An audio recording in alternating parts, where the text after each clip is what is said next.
Antananarivo, ou bien Tana, capitale de Madagascar. Derrière la beauté des collines, la pauvreté marque chaque rue. Chaque regard ici, la vie est une lutte au quotidien. Bienvenue dans la ville aux 12 000 collines. Antananarivo.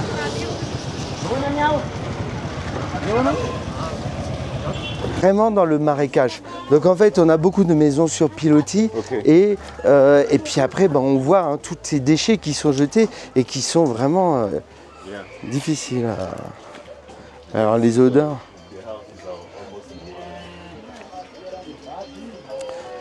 Le projet de l'école, c'est bien entendu c'est un projet de scolarisation, mais c'est également un projet de développement de quartier.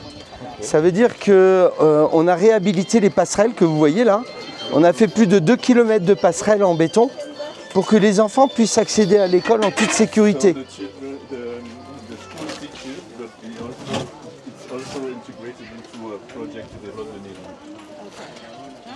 On a monté également une cantine de quartier avec une autre association pour permettre à entre 600 et 1200 enfants de pouvoir avoir un repas chaque jour.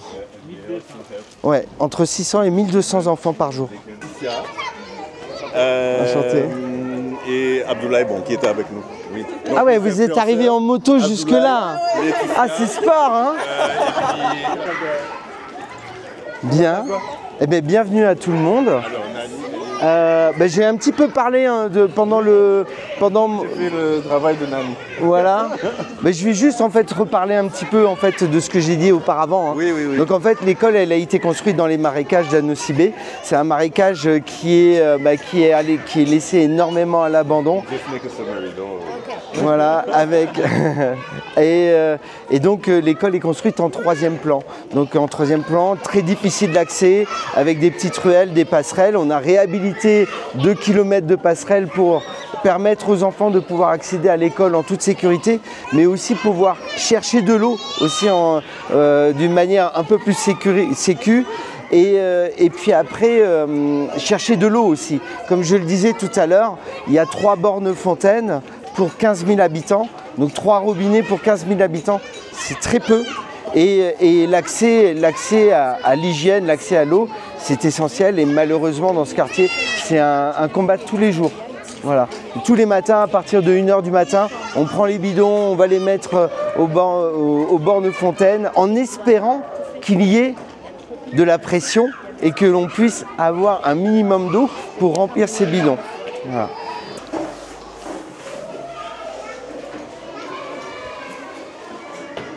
Alors là, il y a quelques photos où vous pouvez voir un peu où les jeunes, les enfants vivent. Alors, c'est un marécage, hein, et forcément le marécage, quand il n'est pas récuré, tout le monde jette les déchets au bord de leur maison, et donc les enfants vivent de ça. Mille Espoirs, en fait, c'est une association humanitaire. Notre activité, c'est de distribuer des repas pour les enfants et aussi pour les femmes et les personnes âgées. À part ça, on a scolarisé 150 enfants dans des écoles publiques. Au premier étage du message, on a un foyer. Donc ça permet aussi à chacun de nos élèves de pouvoir dormir dans des endroits sécurisés. Parce que beaucoup d'enfants vivent à même l'intervalle dans des petites maisons en bois et n'ont pas la chance de pouvoir avoir un lit.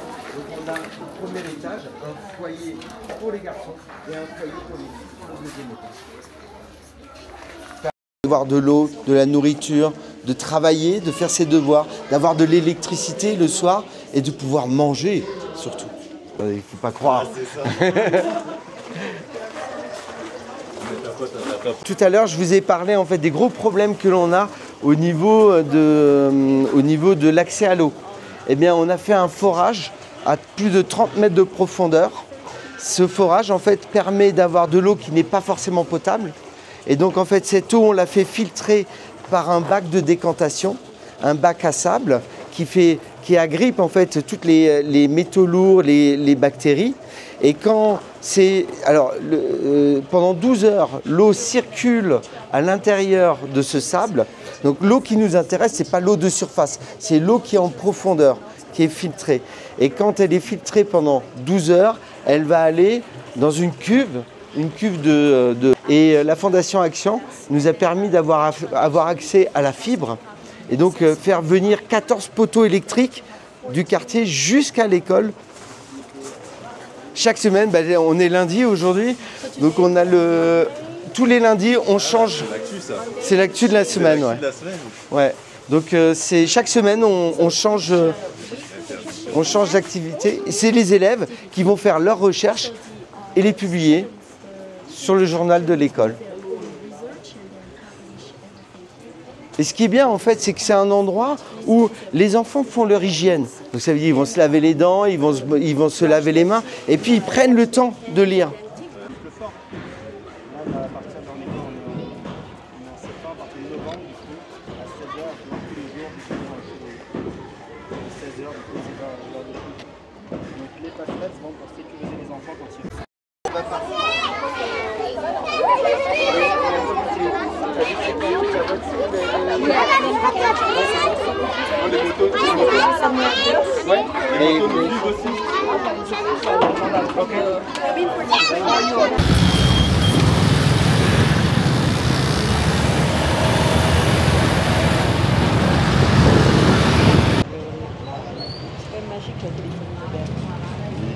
C'est pour ça qu'on veut donner un peu plus d'accès.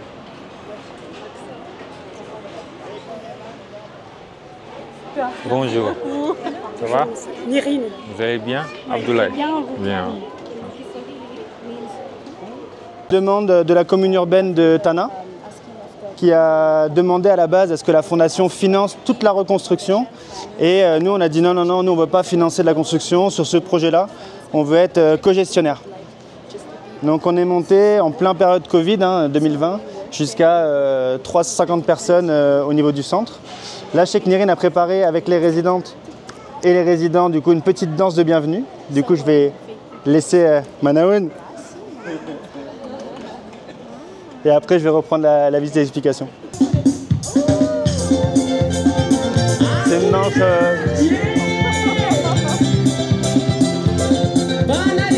Et c'est un résident qui est prof de danse maintenant. He's really...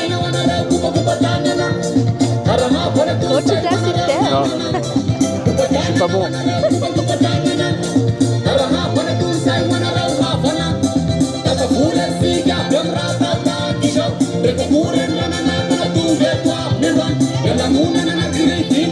Ici à la salle de formation du centre, c'est une salle, soit salle de formation, salle de classe. Ça nous sert aussi pour l'église parce que le vendredi matin et le dimanche matin, il y a des cultes ici présentés par le FDKM à Nusatepron qui travaille avec le centre depuis son ouverture. Et c'est que ce sont les résidents qui les ont réalisés au cours de leur formation. Pour 130 personnes, 150 personnes, on est autour de un sac de riz par jour, de 50 kilos.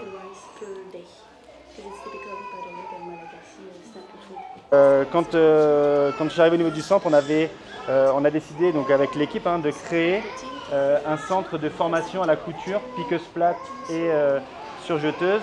Et on a construit avec pour les résidents.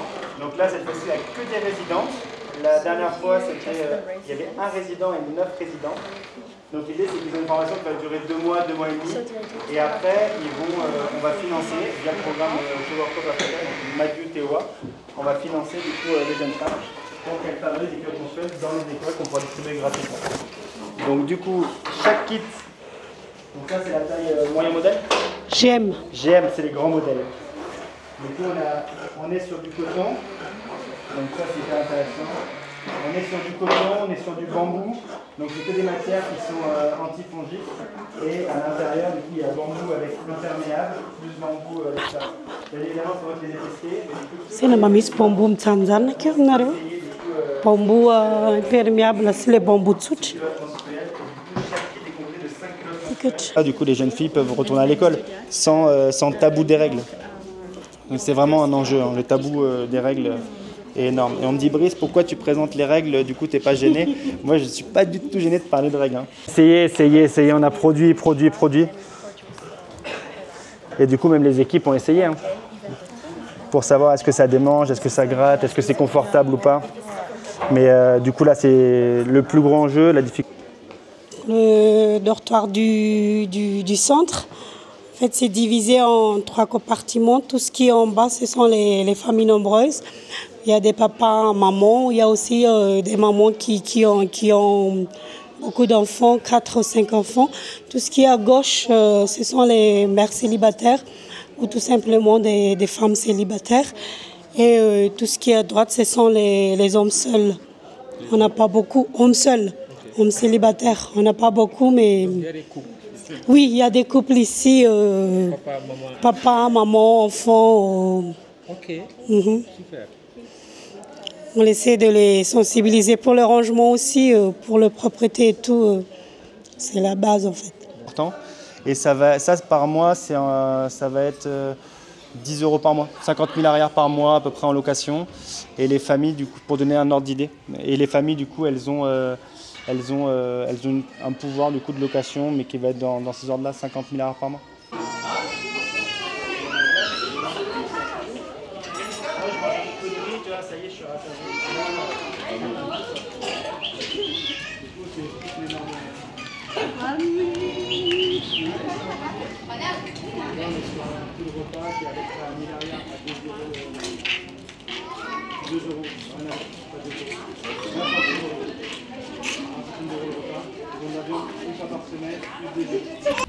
Nous sommes à Akamasu, au port d'Antananarivo. Depuis 1989, le Père Pedro y est bâti une véritable cité de l'espérance. Plus de 30 000 personnes y vivent aujourd'hui, dont près de 15 000 enfants scolarisés. Là où régnait autrefois la misère, s'élèvent désormais des maisons, des écoles et des dispensaires.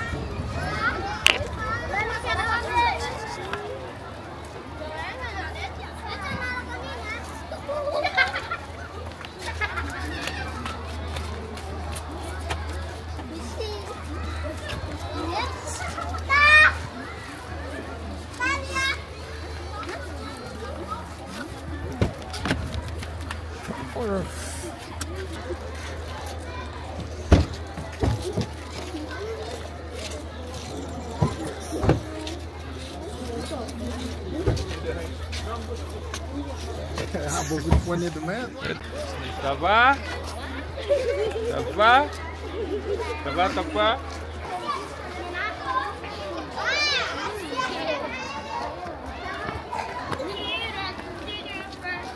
Dans la carrière, tout au début, bon maintenant, après 36 ans, beaucoup sont déjà, ne travaillent plus, sont décédés. Il y en a encore près de 400 encore qui travaillent. Parce qu'il y a la diversification du travail aussi. Mais ce travail-là était dur. De casser la pierre toute la journée, dans le soleil, dans la pluie, dans le froid. Alors pour ces femmes-là qui travaillaient là, c'était...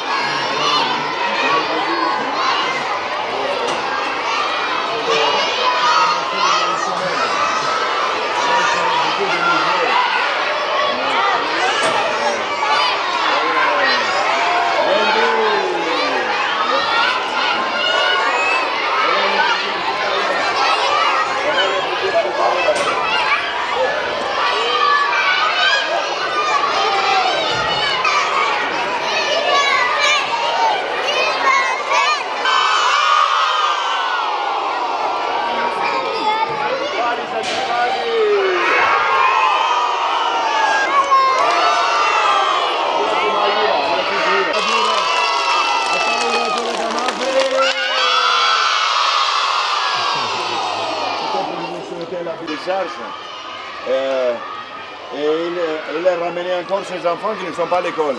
Et c'est pourtant la 3e semaine déjà qui commence. Ok. Bon, ils n'ont pas d'argent. Ils n'ont pas 2 € pour l'année. 2 euros, 3 euros toute l'année. Toute l'année. Toute l'année. Ils n'ont pas. Voilà. Bon, il faut l'entrer. Demain, ils vont tous entrer. C'est elle qui prend la note. Voilà. Ok. Miana Tzatzara, il panura, Miana Tzatzara. Azamareo, Miana Tzatzara. Allez, Lisa, tu as dit. Bon, venez. C'est la vie, hein. Ouais, ils savent parler entre eux. Hein. Ouais. Bon, maintenant, c'est encore c'est le printemps. Voilà les gens qui ont ramassé des plastiques dans la décharge. Maintenant, ils les lavent. Après, ils le revendent. Hein? Après, ils le revendent. Elle a 41 ans, 8 enfants. 8 enfants. 8 enfants. Alors elle va tous les soirs aussi à ramasser des... Anoko, maka les inuti? Maka les plastiques? Maka sisi. Ito ko umali isa nakaw isa. Talui? Talui. Karama. Karama. Regarde. Sauch. Sauch. Maintenant, hein, parce qu'on va inaugurer les 25 salles de classe là tout à l'heure. Alors dans ce restaurant-là, il y a des gens qui étudient là. Hein? Ici aussi, venez voir que Michino. Faites.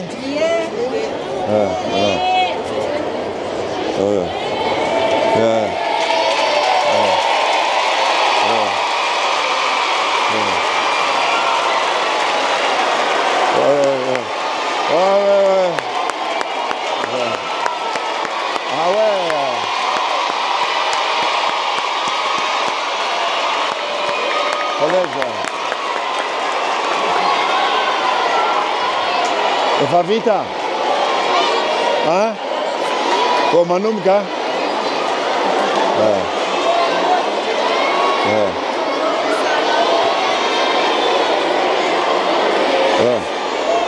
Mangina. Aya. Allô. Firi zero et tous arrivo. Ce sont des collégiens. Ce sont des collégiens qui préparent dimanche à la messe. C'est eux qui vont faire l'action de grâce. Et ils préparent, vous ne serez pas dimanche là, non? Non, bon. Tout à l'heure, vous allez voir, ils vont... Bon, vous pouvez faire parce que ce sont de Vaini, Aviamni, Kenya, Aviamni, Côte d'Ivoire, Isakamite Niao de Amite Akanareo, Kenya.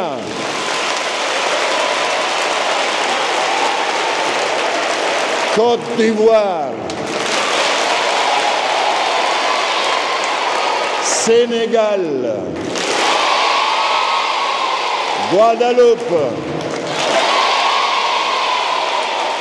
France. Bon. J'ai oublié quelqu'un? Je ne l'ai pas oublié. Bon, voilà, ce sont des frères et sœurs qui viennent d'Afrique, la grande partie. Ce sont des personnes qui travaillent dans les domaines des médias, des influenceurs. Alors ils viennent voir les jeunes d'Akamasou, ils viennent vous voir.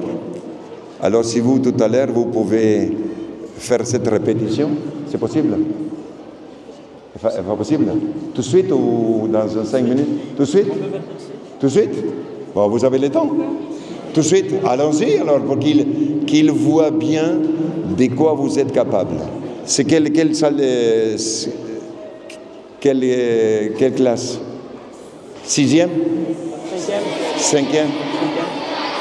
Non, 5e, 4e. 5e, 4e.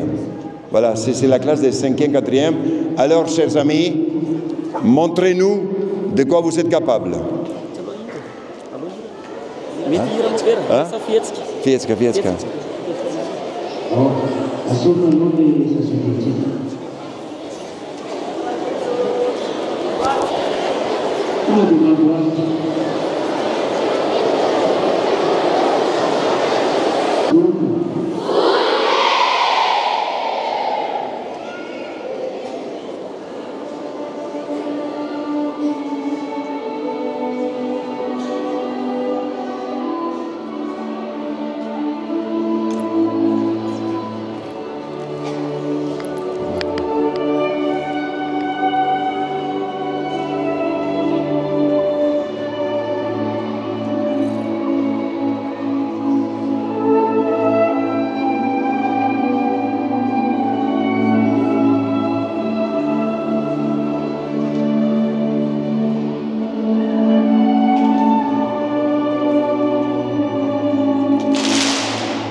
vais rentrer à l'école, la 3e semaine, nous avons déjà, tout est plein partout. Tout est plein partout.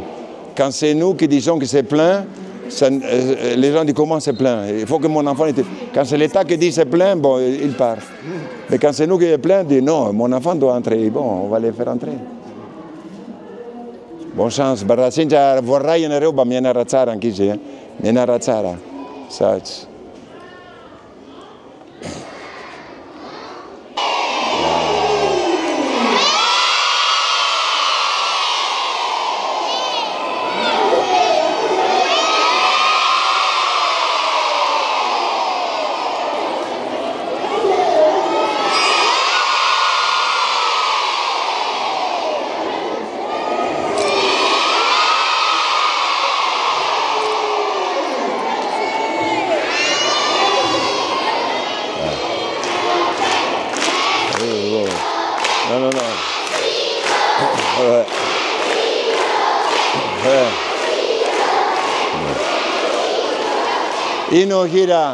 Inohira Tautsika, Feno Fiderana. À Tautsika Nihira, on va bénir ces bâtiments, 25 salles de classe. 25 salles de classe. À Tautsika, où Tsufnarano, Iticano Fianaraniti, ça dit Reatsika Iticanoiti, Saratare. Mahafinaritra misaotra anareo mpanabe, misaotra anareo mpampianatra, misaotra anareo mpianatra. Mba enganie mba mianatra tsara anareo amin'ity trano mahafinaritra ity. Trano madio. Enganeo madio Manjakariva azo asiana tananareo amin'ny rindrina azonareo. Fa dia ho madio mandra-pahavitany taom-pianarana madio io. Ary tokony faly sy mireharehanao la classe-ko io. Ex-école-ko io. Tanteraka ny eny sitraponao, ety an-tany tahaka ny an-danitra.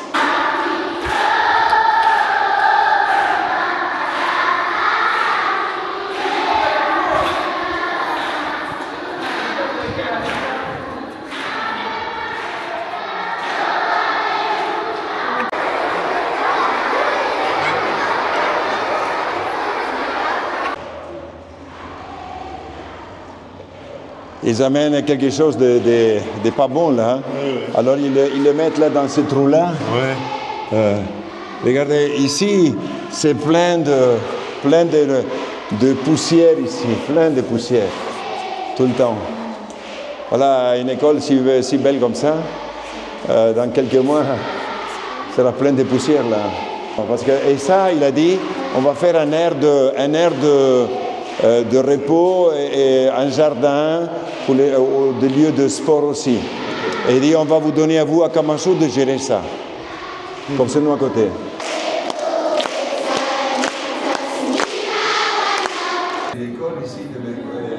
Les certificats de la fin de l'école primaire, et cette année, nous avons présenté, cette école a présenté 524.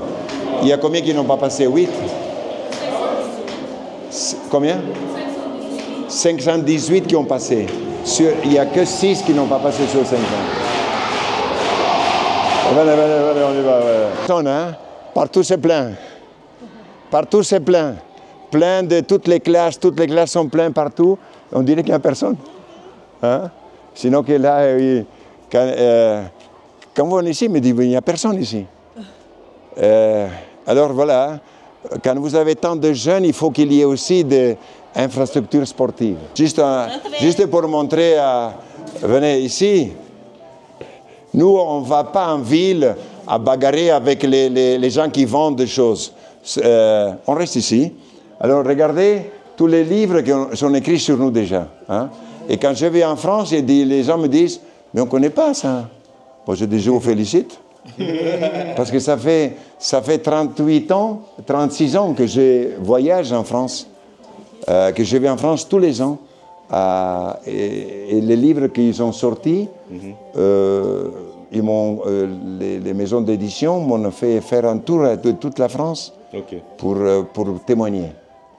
Alors, bon, il y a des gens qui ne connaissent pas, c'est pas grave. Hein. Ouais, oui. Voilà, c'est... C'est des choses qui sont fabriquées ici? Oui. Oui, oui.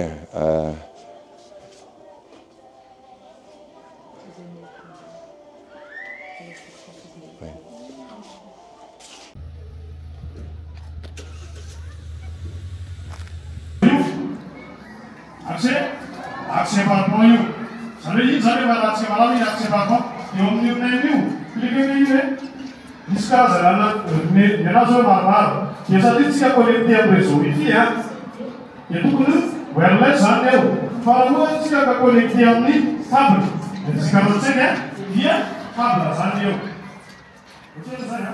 Les cours se font en quelle langue? En français et en malgache. Ok. En français et en malgache.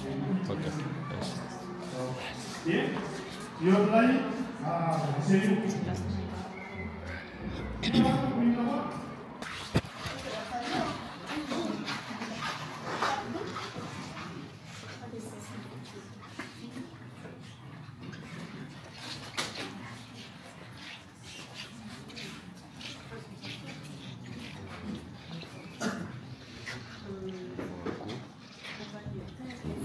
Vas-y, installe-toi avec les autres. Je vais prendre l'extrémité. Vas-y, installe-toi. C'est ce que j'aimais pendant que j'étais petit. Et moi, j'ai changé d'avis et j'ai décidé de faire informatique.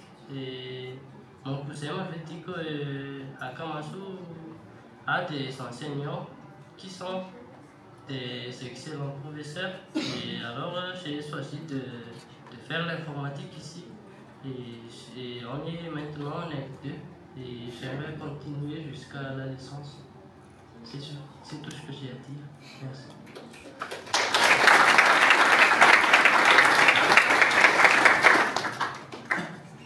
La question. Je peux poser la question à ce monsieur-là? Désolé. Non, il faut profiter au maximum. Hein. Oui. Vous avez dit que vous étiez influenceur, n'est-ce pas?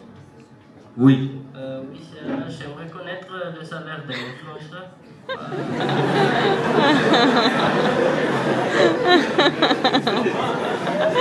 Oh là là. C'est la première fois qu'on pose. Ok, bon, un influenceur n'a pas de salaire fixe. Hein. Donc, un influenceur, c'est comme un ouvrier. Donc, il n'a pas de salaire fixe. Par exemple, un ouvrier, il est payé à la tâche. Nous, on est payé à la tâche.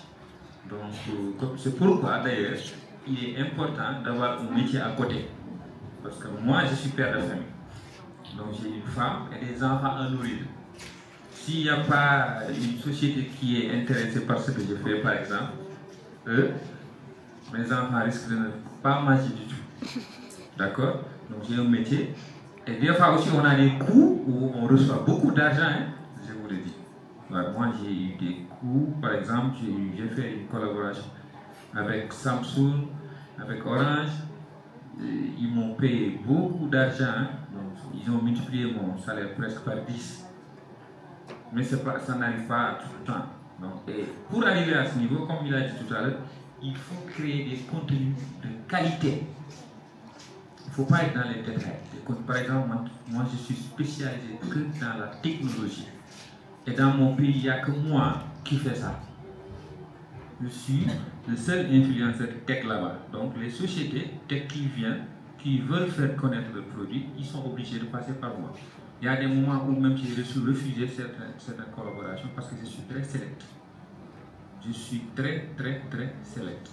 Donc un influenceur n'a pas de... Et je vous dis, hein, j'ai fait 7 ans avant de recevoir un sou.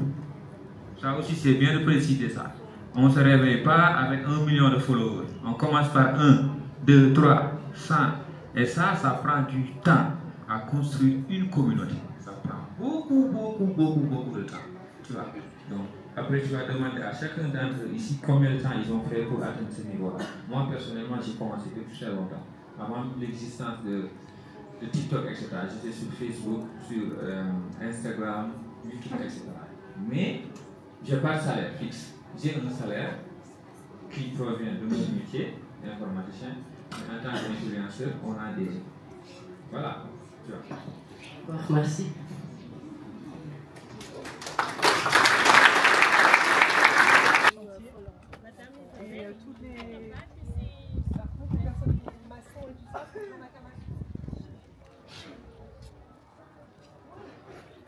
On remplit tous les critères au niveau du père Pedro. Donc, comme il a dit, hein, donc il faut que les enfants soient éduqués, il faut que les parents travaillent, il faut que le comportement, il faut qu'ils signent donc, les chartes par rapport au comportement.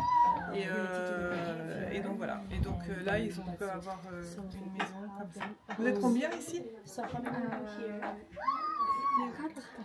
Non, plus que ça, non? Plus parce que les... 4 enfants? Ses parents et avec ses... 4 soeurs? Avec les petits-enfants. Avec les petits. Ok. Elle vient de recevoir La Fontica.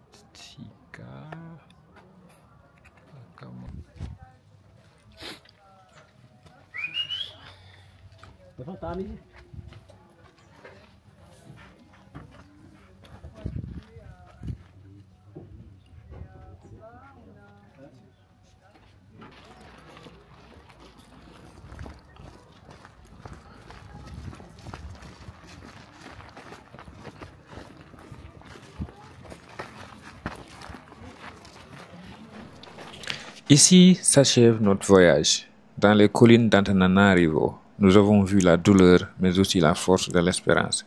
Akamasu, ville née des décombres, rappelle que la dignité n'a pas de prix et que l'humanité peut renaître même dans la pauvreté la plus extrême.